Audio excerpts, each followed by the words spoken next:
আসসালামু আলাইকুম দর্শক, কিভাবে আপনারা নতুন নিয়মে কোনো ধরনের ব্রাঞ্চে যাওয়া ছাড়া আপনার নাম্বার পরিবর্তন করবেন সিম বন্ধ হয়ে গেলে অথবা হারিয়ে গেলে। আজকের এই ভিডিওতে সেই প্রসেসটাই আপনাদেরকে ক্লিয়ারলি দেখাবো। এরকম আরো নিত্য নতুন ভিডিও পেতে আমাদের চ্যানেলটি সাবস্ক্রাইব করে পাশে থাকা বেল আইকনটি চালু করে দিবেন। কথা না বাড়িয়ে চলুন শুরু করা যাক। তার জন্য সবার প্রথম নাফাত অ্যাপে যেতে হবে। আপনার যদি নাফাত অ্যাপ ডাউনলোড করা না থাকে তাহলে প্লে স্টোর অথবা অ্যাপ স্টোর থেকে ডাউনলোড করে নেবেন। ডাউনলোড করার পর নাফাত অ্যাপে গিয়ে নিচে থাকা সেটিংস অপশনে ক্লিক করতে হবে। তারপর আপশেয়ার সেলফ সার্ভিসে ক্লিক করতে হবে। তারপর update your digital identity number এখানে ক্লিক করতে হবে। তারপর এখানে আপনি আপনার ইকামা নাম্বারটা দিয়ে দিতে হবে।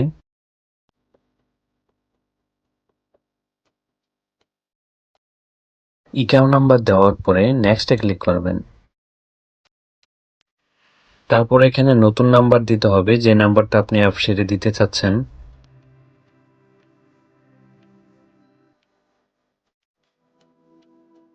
নাম্বার দেওয়ার সময় একটা জিনিস খেয়াল রাখবেন, প্রথমে জিরোটা কেটে দিতে হবে, জিরো ছাড়া দিতে হবে। নাম্বার সঠিকভাবে দেওয়ার পরে নেক্সটে ক্লিক করবেন। তারপর আপনার নতুন সিমে একটি ওটিপি কোড আসবে, এখানে সেটা পেস্ট করে দিতে হবে। অলরেডি মেসেজ চলে আসছে, ওটিপি কোডটা দেখে এখানে পেস্ট করে দিবেন।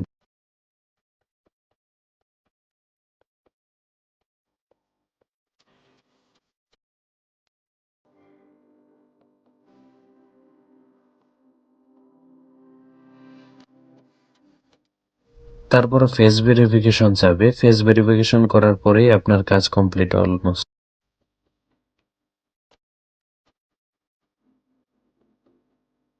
ফেস ভেরিফিকেশনে একটি বিষয় খেয়াল রাখতে হবে যে নির্দিষ্ট আলো থাকতে হবে এবং ফেসে যদি কোনো চুল বা অন্য কিছু এসে থাকে তাহলে এগুলো একটু ক্লিয়ার করে দিতে হবে। তারপর গোল যে বিন্দুটা আছে ওখানে আপনার পুরো ফেসটা যেতে থাকে, একদম ক্যামেরার কাছাকাছি আসা যাবে না, তাহলেই আপনার ফেস ভেরিফিকেশন কমপ্লিট হয়ে যাবে।